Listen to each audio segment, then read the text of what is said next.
Well, howdy, folks, and welcome to another episode of the Texas Titans podcast. It is, as I record this, it is February 8th in Tyler, Texas. It might be one of the single most gorgeous days we have ever had. So, wherever you're listening, I hope it is even a fraction as gorgeous as it is here today.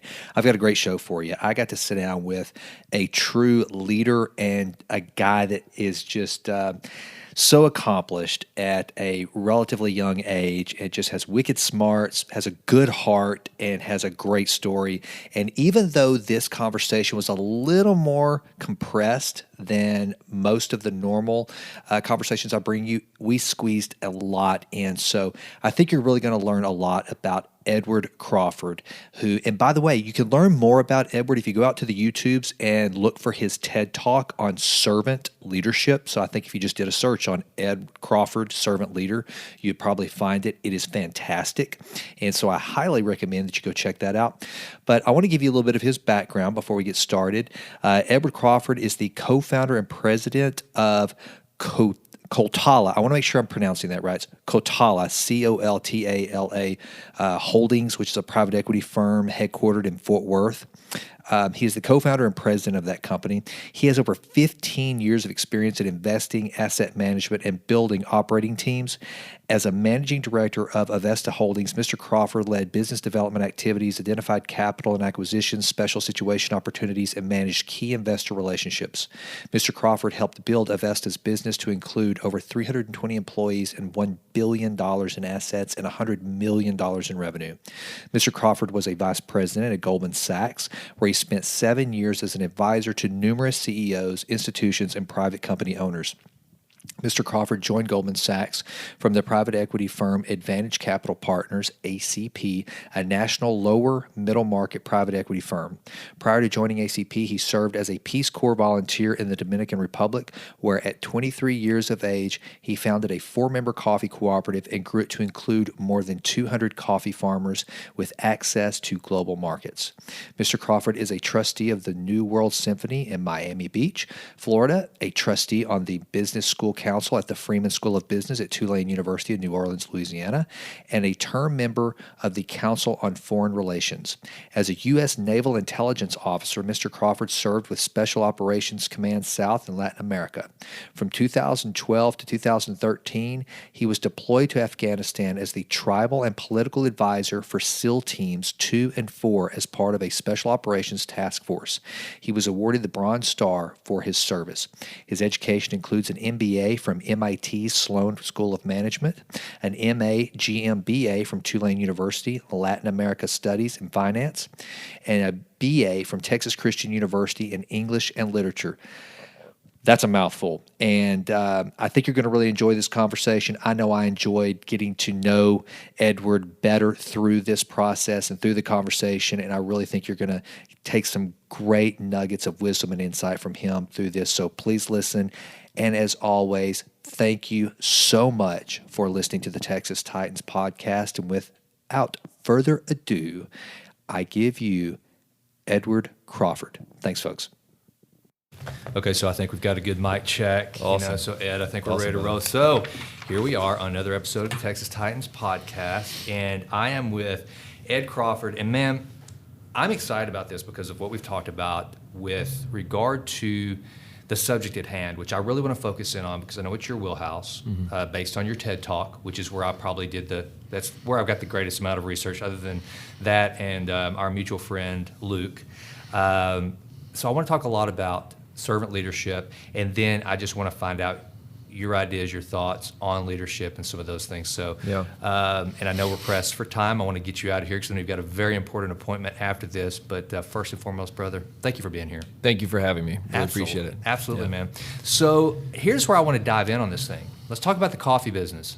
I want to know how that happened because, see, I feel like I've kind of won the lottery with this conversation because I get to talk about 3 of my favorite things, coffee, servant leadership, and business. So, I mean, you kind of cover that whole spectrum, man. So let's talk coffee, man. How did that start? And then I want to tease out some of the lessons learned from that experience? For sure. So it actually started. It started with a failure, frankly. So I was positioned with a group in the Dominican that the Peace Corps had set me up with, and they had a couple of projects where they'd been given money to execute on these projects. And they ended up selling. One of them was a forestry project. The other was a chicken project. They ended up selling the chicken, frying the chicken, and selling it to get money quicker rather than selling the eggs, which are supposed to be a sustainable project.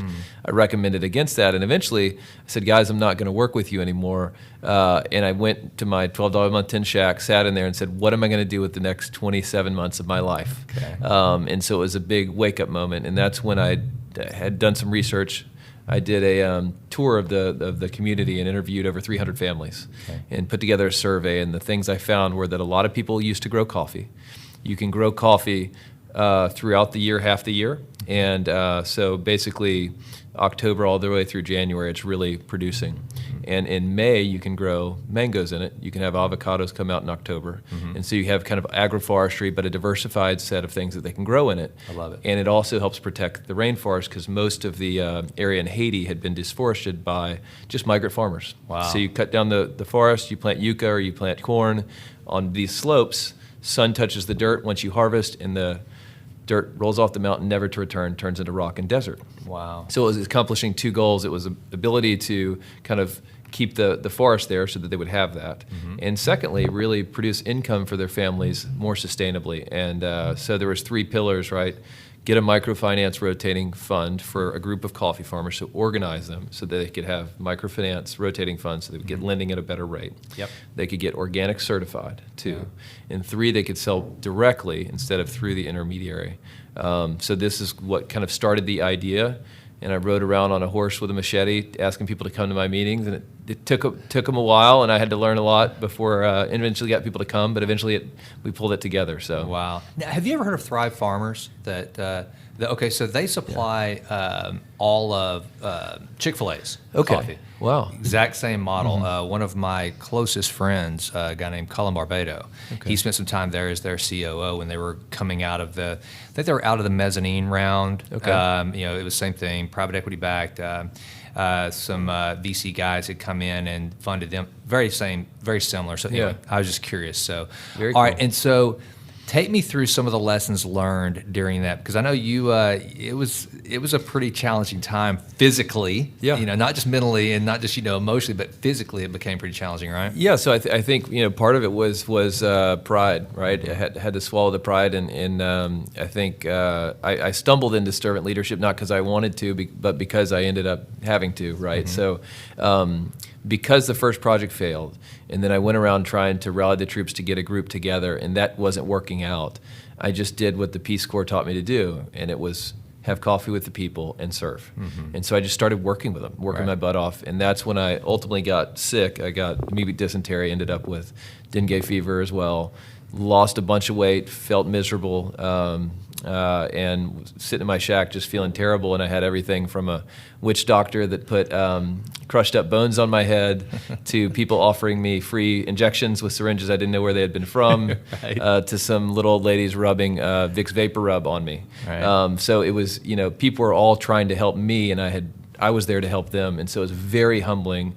I doubted myself as a leader, doubted as a Peace Corps volunteer, what was I really doing to help, and felt pretty lonely, sad, and weak. And it was at that point when the community said, hey, this guy has given up so much to help us. He's sacrificed his own health to help us. Maybe we should trust him. Yeah. And that was the point when I hit bottom and I was truly broken and I couldn't help anybody. And my pride was completely gone at that point, that they were open to me and we were able to kind of have a conversation that ultimately started the coffee business. And it was just a few short months later, we had 200-something people under a mango tree doing our first election, and then we kind of grew from there. So wow. And you touched on, and so let's talk a little bit about, and by the way, so there'll be a full bio of you in the show notes, and I'll do an intro, so that's why we don't waste time with some of those details. But you're a deal maker. I mean, that's what you do. And you touched on something you're in a foreign land, and you realize the value of connecting with the people that are involved. And, we kind of talked about it just from the elevator in here that, it's relationships and understanding and reputation that get so many deals done. Would you agree? I mean, I know that I can tell you the company I was telling you about, the first one that I ever purchased, it was literally a 56-year-old firm where it was 2 generations, actually 3 generations in the business at the time. And so they're looking for their exit. So who they sold to was almost as important as just selling in general. So talk a little bit about, as you're developing through this process, the Peace Corps, the coffee business, and developing an understanding of what relationships mean to getting deals done and showing the care and the willingness to invest in people to get them to come around to at least getting to the table and getting deals done. Yeah, 100%. I would say, you've got different types of private equity. You've got these huge businesses. You've got the middle market. Where we sit in the lower middle market, relationships really matter, right? I was with a Boston private equity firm the other day. In their hiring processes, they screen for people who are nice people, right? Because they're dealing with CEOs from different, maybe a small town, medium-sized town, but they have to relate to people and really understand them. It's not how smart or how capable they are, but really that relationship piece. Right. And so I'll give you a good example on a transaction that we recently did. So we backed a CEO named Paul Adams, who was formerly with Service Experts, and his team. He and Eric Shaw are the leadership, and we looked for businesses to buy here in DFW, right? Okay. And Paul is very much a servant leader, relationship guy, and builds trust very easily. Many of the sellers told us, we will only sell our business to you. These are HVAC services, air conditioning, residential. We'll only sell our businesses to you if you can take better care of our people than we can. Yeah. Right, and that hit us very hard. It wasn't about the money; it's important, but at the end of the day, they had techs, they had employees, and they wanted to keep them and they wanted to take care of them. Right. Paul, over a 12-month period, showed them that he cared about their people, demonstrated that he would go above and beyond to take care of them and their people and help them, even if it wasn't helpful to him, right? True servant leadership. And on June 2nd, we had 2 businesses sell. One was a 57-year-old business in Dallas, and the other was in Arlington, and it was 35-year-old business, right? And we have another one in the works. All of them were multi-generational, that were family businesses that had sons or daughters in the business. And when they handed this over to Paul and team, it was evident that they were handing over their baby. One of the couples even, cried a little and hugged Paul, and I think they think of Paul as a son. So it's an example of how servant leadership really plays true in business, and I think Paul Adams was a great example of that. Right. In private equity, right? But it was relationships, it was trust. He was an industry person and somebody that they could trust, and that, I think that'll help us in the business. We have largely kept all the employees so far because they believe in Paul and his team, and that he truly cares about them. Right. Well, it's interesting to me, Ed, that there's two, and just for the listener, and just so you know, this audience is a very entrepreneurial audience for the most part. Either people that want to be entrepreneurs are entrepreneurs. I also think there's a lot of established business people out there who may be planning an exit or are in a job and think they want to get out and start a business. So I like to dig into some of these aspects of entrepreneurship. And with PE, you got the churn and burn class. It's go in, acquire. Right. Maximize efficiencies and get ready to put back on the selling block for a 10x return, get out and go do the next deal. Then you've got another model that I think Berkshire Hathaway is proven works pretty well too, which is go find a good firm with good DNA, good leadership, and don't screw it up. Right. Yes, offer some more efficiencies through technology and maybe some back-end administrative cross-pollination, whatever the case may be. When you guys go into a firm and knowing that there's history involved and that the continuity of the culture and from the founders and multiple generations through, where do you start? And I'm asking for selfish reasons too, because I've got my own ideas, but I'm always looking for more. I actually just started an advisory project for a very similar firm. It's a 40-year-old firm, has multiple generations involved, great company, very well run. It's just it's really, and they're not looking for an exit or anything. I've come in just to kind of help them define their culture. I mean, you've been there for 40 years. Let's put to paper what you have. So what do you guys do whenever you go into one of these deals? Yeah, well, you know, I think anybody, myself included, you can get myopic in your own industry and vertical, right? And you run your business and you talk to the industry, peers, but you can get myopic. And so one of the things we look for is growth-oriented people, right? Coachable, growth-oriented people that are leading the businesses, who want to lead the businesses, right? And so with the example of our Trudella team, right, we have a thing called the Coltala Enterprise System, right? We have some former Danaher alums that work with us on that system. Okay. And really, it's, I think some private equity firms, they sit in the board meeting and kind of, hey, this is what you need to do. And in this case, we're not the hero here. The CEO and the management team, they are the hero. We are the support. Right. We are there to serve them. We are there to help them train, equip, mentor. And so that's what we do through both ourselves and our network, and also through Damon Baker and his network. And we go in, we do simple things, walk through their process, put their entire sales process on a wall. Right. Look at how they price things, right? Look at how they recruit. Are they recruiting the best ways? Look at their sales process and try to have the best sales process. So very process oriented, and it works in any business. And as long as the management team is open to that in any business, then it works really well. And what we found is the people that are largely attracted to us are people that want that continuous improvement culture. So they're always trying to get just a little bit better. Yep. It's an incrementalism approach. Yep. It's that person that wakes up every day, does a gratitude practice, that wakes up every day and says, I'm going to get a little bit better, I'm going to read, I'm going to take that extra course, Yep. I'm going to go to some night school, I'm going to watch some podcasts because I want to always be improving. Right. And when we find those growth-oriented leaders, they're attracted to what we have to offer, and we can grow together. Okay. So that's kind of how we work. Oh, fantastic. All right, so now I'm going to take you back a little bit. There is no chronological order to my And by the way, it service of starts mind. with people, plan, process, performance. That's kind of how we walk through. I But love it's that. the people build businesses is one of our mottos, along Yeah. with mission and margin. Yeah. And so it always starts with the people, and that's love that. our core. Well, your human capital, man, is the most valuable asset, Yep. right, of any deal. So now let's take it back a little bit, because I got to think, what I know about you, McKinney, you've got wicked smarts, I mean, you're an MIT guy, so you understand the technical components of doing the deals, evaluating, valuation, that sort of thing. But also early on, there was this servant leadership in your DNA. So talk to me about that. How does one decide to, first of all, I guess your first, and maybe I want to know, and correct me, I want to learn from this. How do you end up in the Peace Corps? Yeah. And where does that come from, and what was the mindset that led you there? And just kind of walk me through where this took hold in you. Yeah. Well, first of all, both my parents are humble servant leaders. My mom runs a Suzuki violin program in Shreveport, Louisiana. Has graduated over 2,000 students, and her mission every day is to get up and give kids from all over Shreveport, Louisiana area an opportunity to maybe get a scholarship for school. She's given them scholarships herself to her program to get them up, and so just really cares about others. My father's the same way, just a community leader.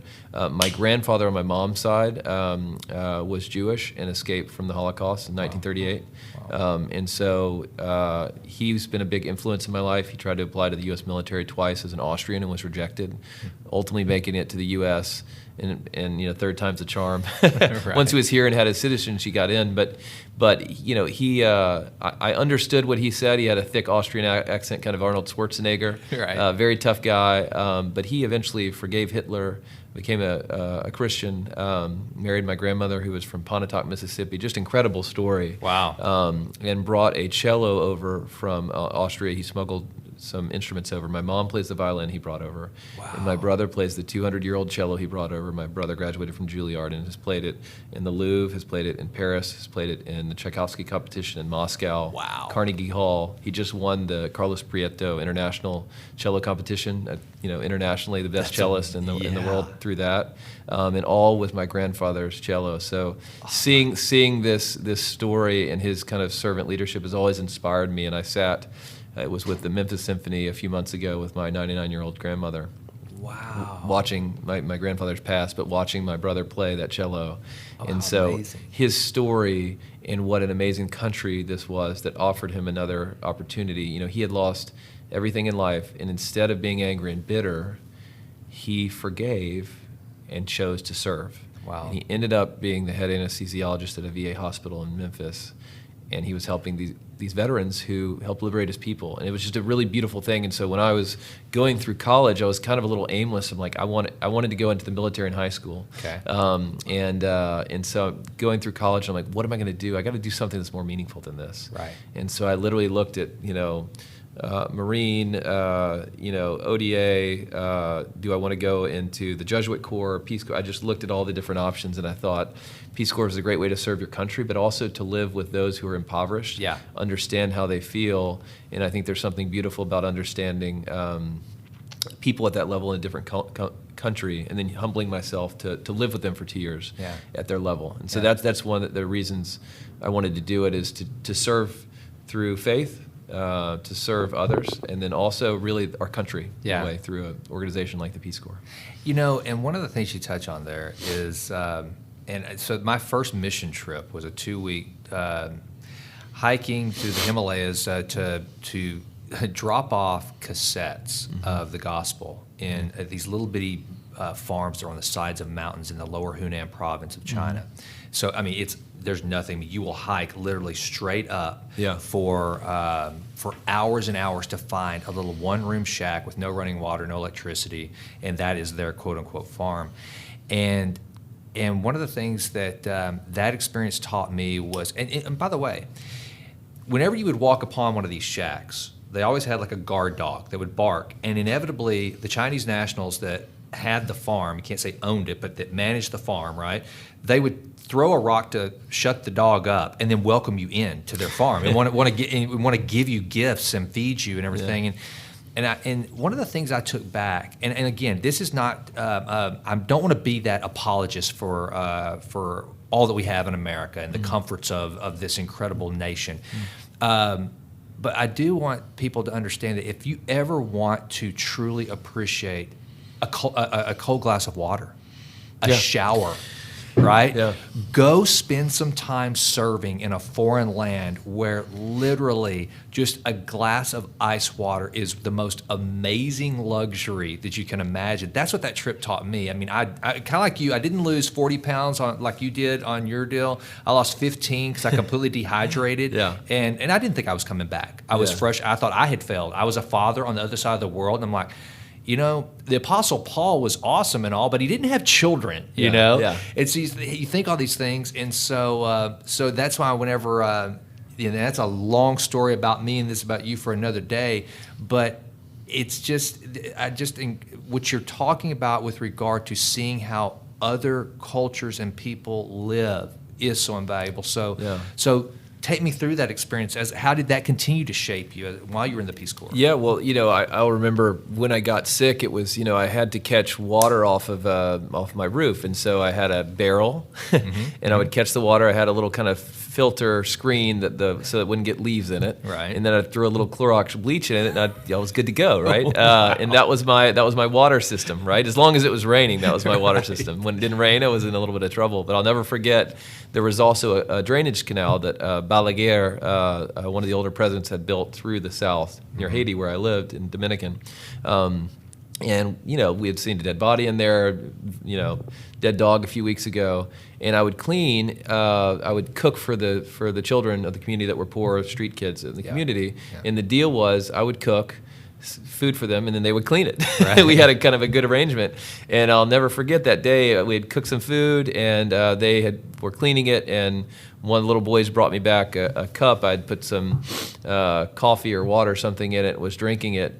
And then I looked over, and I saw the kids coming from the canal, and I said, Oye, pero ¿qué está haciendo? What are you guys doing, right? And they said, Ay, pero estamos lavando en el canal. We're washing in the canal. I realized that my water was out. Oh, wow. And they had been washing all the stuff in the canal, and I was now drinking it. It was 2 days later when it was over for me. And talk about dehydration, but dysentery will get you fast. Yeah. And so I had a water related.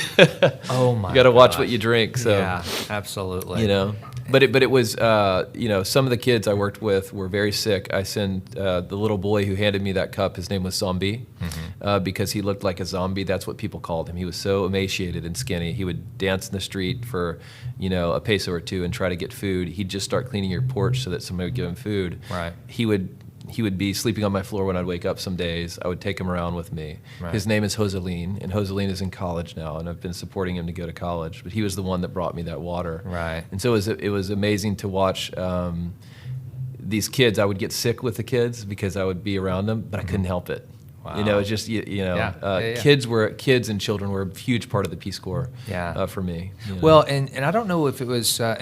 Remind me again exactly where you were. I was in Dominican Republic in an area called Los Blancos, Barahona, which is the southern province up against the border of Haiti. Okay, and so I would imagine that in that instance, as is the case with most very very poverty stricken places like that, the children are kind of left to their own devices, right? To kind of roam and like a stranger comes into the village. Yeah. Right. So all the children came to me. It was one of those. Exactly. It was one of those things. And kids can go to school, but if there's any learning disability, think about 15% of the U.S. has dyslexia or ADHD or autism. Like if you have any of those things, you're done. You're done. Yep. At 5-year-old kindergarten, you never learn how to read or anything. Yeah, right? yeah. So. And so that was one of the things I loved most. We had to stay in this hostel in this little village of maybe 100 people, and it was the same thing. It was an overnight stay. We weren't supposed to be there, but had to stay. And same thing, man. We spent the whole night teaching the kids like little tricks to do with their strings, and and it was so fun. But the parents were like, hey, if you guys want to take the kids, and you can't help but be around them. It was awesome. All right. Yeah. So now let's get into, because even though you have this incredible understanding of the value of servant leadership, which in and of itself shows that you've got a great sense of humility in your DNA. We talked about this earlier, that you end up at MIT and you end up pursuing, like most of us do. You and I share that. Now, where did you do your undergrad? TCU. Okay, so you're TCU, Tulane, and MIT are the three schools. Okay. So we talked about how, I ended up going to get an MBA at SMU, and I love SMU, love my fellow Mustangs, but for me, that was as I look back now, was purely an exercise in vanity more than anything. It was me trying to prove, hey, you need to take me seriously, not because of the fruits of my labor, but because, look, I have an MBA from SMU, so I must be smart, so listen to me, which was absolutely stupid, right? So talk to me about how you take from Peace Corps to your first endeavors into MIT and then Goldman. Kind of walk me through that and some of the challenges that you philosophically or however that you faced during that time. Yeah, I'd say at Goldman, wanted to be at a place that was very competitive with smart people, where I could really learn, and so enjoyed my experience there. It was a very strong culture, but I woke up. This was when I decided to deploy. I was actually in the military in the reserves, but I got a call that would change my life about a friend. We had gone to high school together in middle school, and I heard that he had been killed. And then I knew another close friend of ours in high school. I knew they had gone. They were actually both in the Navy, and tried to get a hold of him. Hadn't talked to him in years. And turns out he was on the same helicopter, and they had both been killed. And so I went back to Shreveport, Louisiana. I ended up running into my friend Rob's fiance on the plane there, and she was in difficult shape for obvious reasons.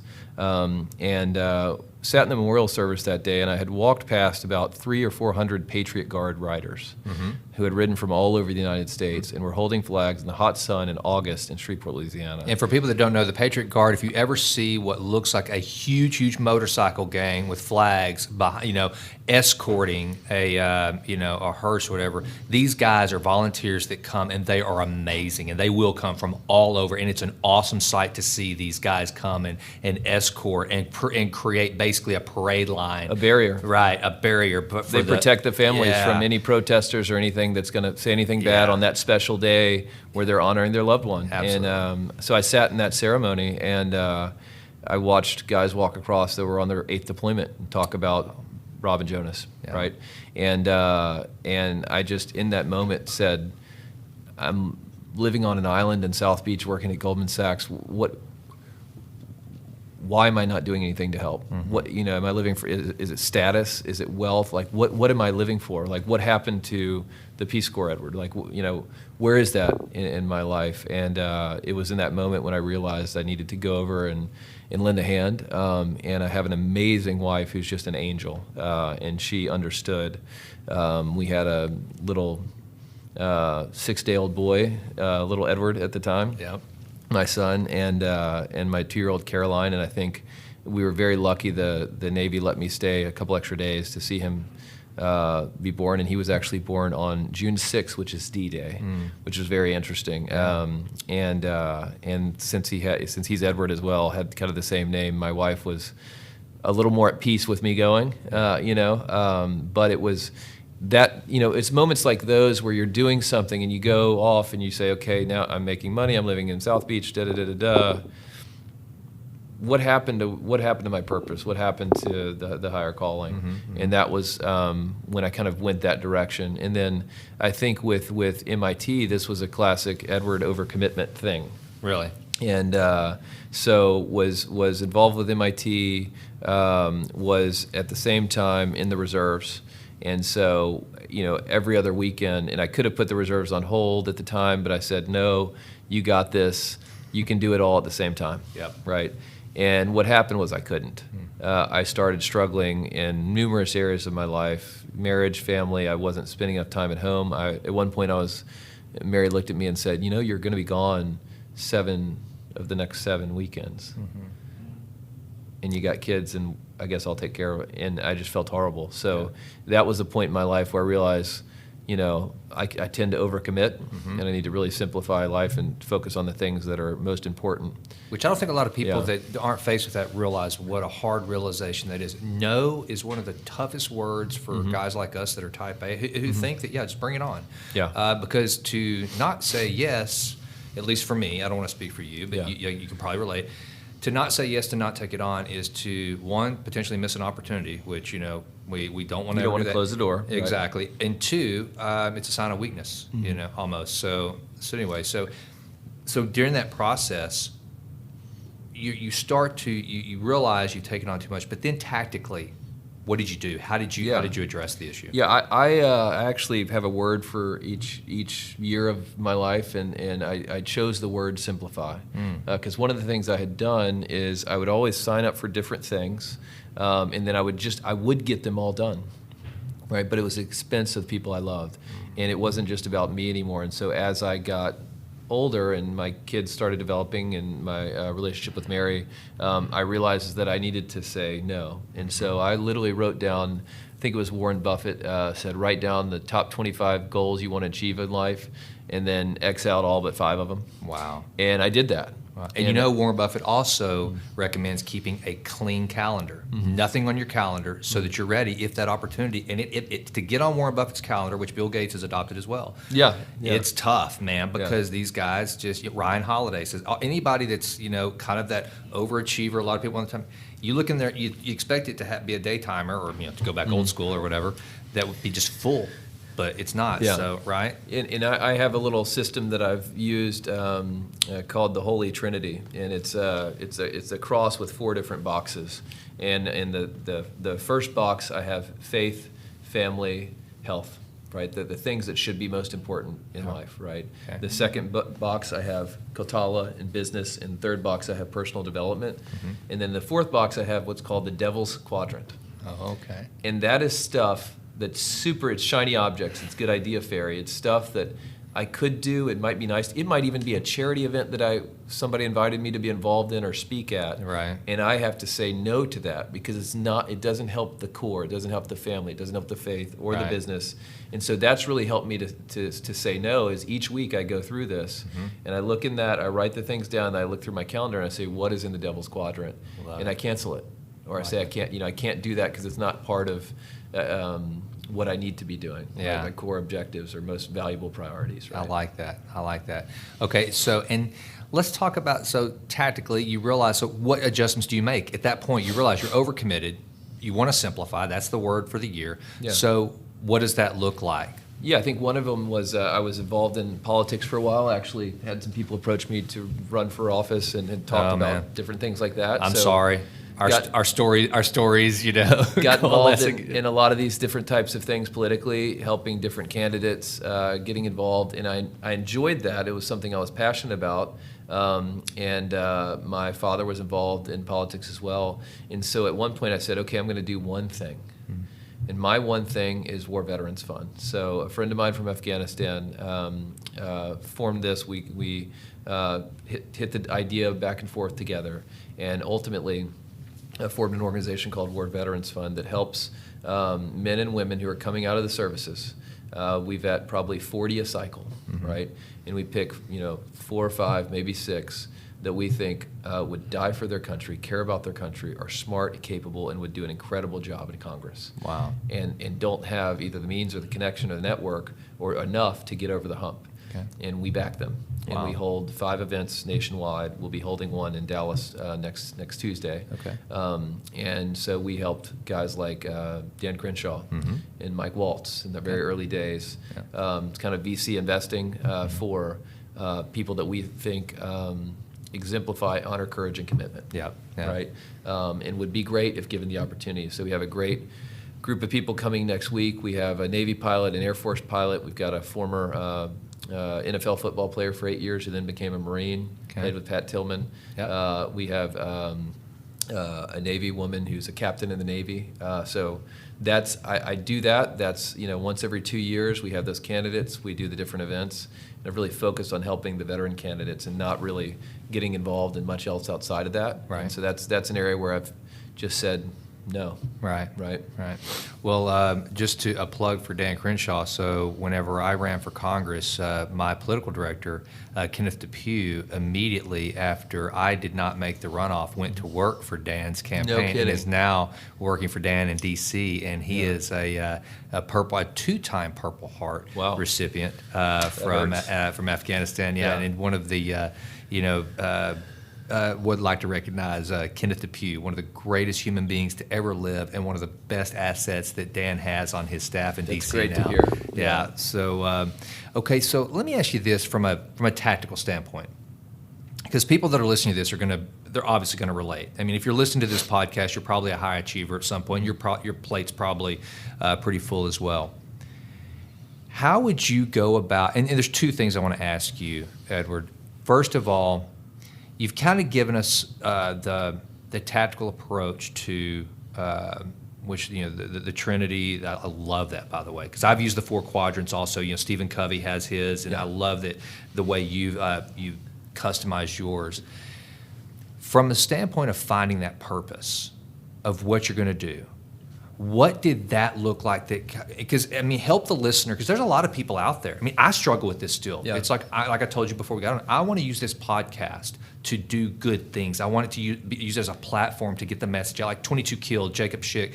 His story is the one that's running right now that I just launched, because I want people to understand that the reason why it's called 22 Kill is because on average 22 veterans take their lives every day, and the work that 22 Kill is doing is to help these veterans. How would you advise anyone out there to sit down and figure out what it is that they can bring more purpose to their life and line their gifts and talents up in a way that can 10x their help to a cause or an organization to do good? Very good question. So we have an internship at Coltala, and we had a young man from University of Chicago, and last year we had a young man from MIT Sloan join us, and part of the internship is a discussion with them on what is your purpose. right? And it's surprising, but also not, that someone can get to be 35 years old, 40, 50 years old, and when you ask what your purpose is, they're like, what do you mean? I mean, I don't know, right? Yeah. And it's kind of an important thing, right? And so I went through that exercise. I similarly knew internally that I had a purpose, but it took me a while to define it. And that's something I've helped when I talk to people who are younger than me. I've had some tremendous mentors in my life. And so when I get the opportunity to pass that forward, I try to say, what is your purpose? And I talk about mine, and my purpose is to glorify God through inspiring and guiding servant leaders to create radical prosperity in the world, right? Love that. And so it's really like the way I glorify God or do what I feel like is right is by helping other leaders to help others to pay it forward. And so we look at private equity, my partner and I, at finding these great leaders who are going to lead 75 people, 100 people, 300 employees, right, in a culture that's going to change the world.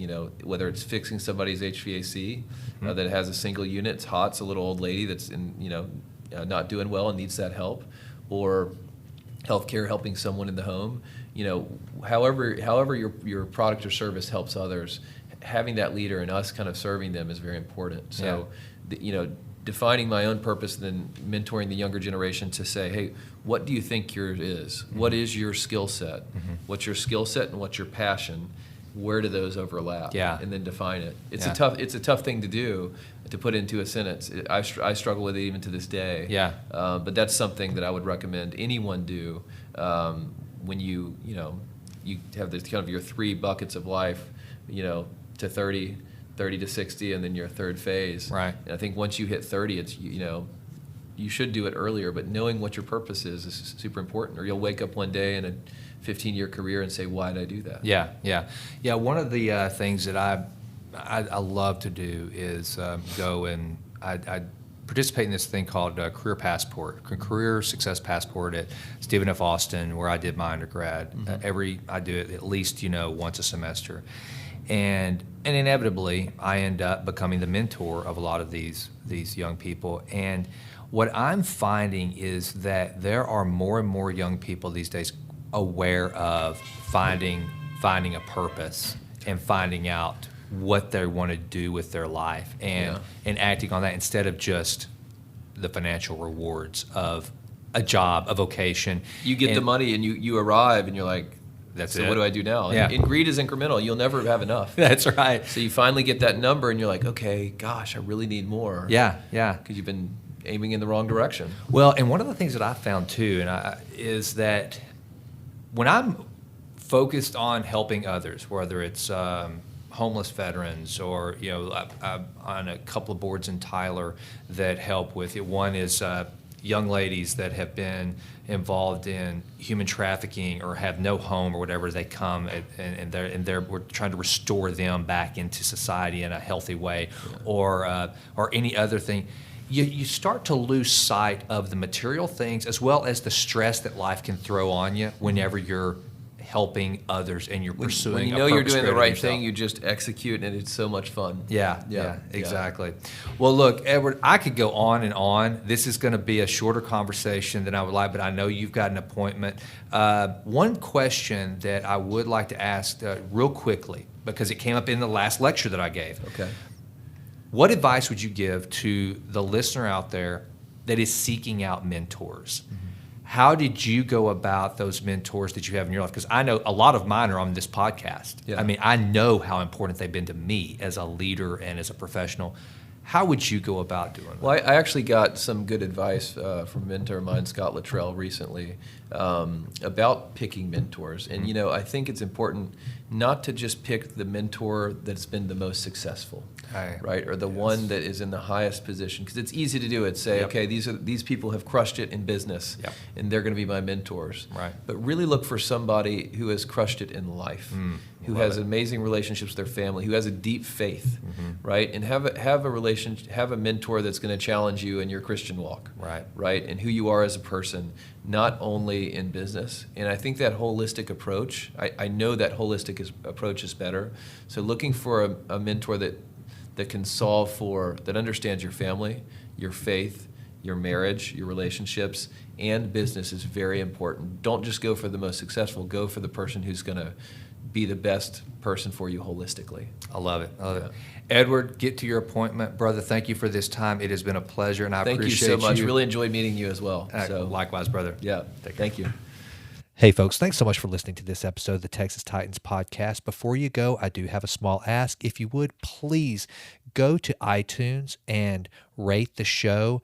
I would be so grateful. Right now, we've got a 5-star rating, and I would really appreciate if we maintain that. So please go out and do that. Also, please consider checking out my book, Push Play, Taking Your Life Off Pause. This documents my escape from corporate America into entrepreneurship, and also it helps with some practical tips and advice on how to curate the life that you want to lead that is based not just on a job or vocation, money and material things, but actually pursuing those things that make you feel alive and make you feel as though you're living and not just maintaining life support. So please check that out. And as always, I ask you to please follow me on Instagram, Facebook, all the social medias. I'm out there. I appreciate a follow. I want your feedback. DM me, shoot me an email at jason@textitans.com. I'm grateful for any feedback. As a matter of fact, if there's anyone that you consider a Texas Titan and want to suggest that I reach out to or make an introduction to visit with,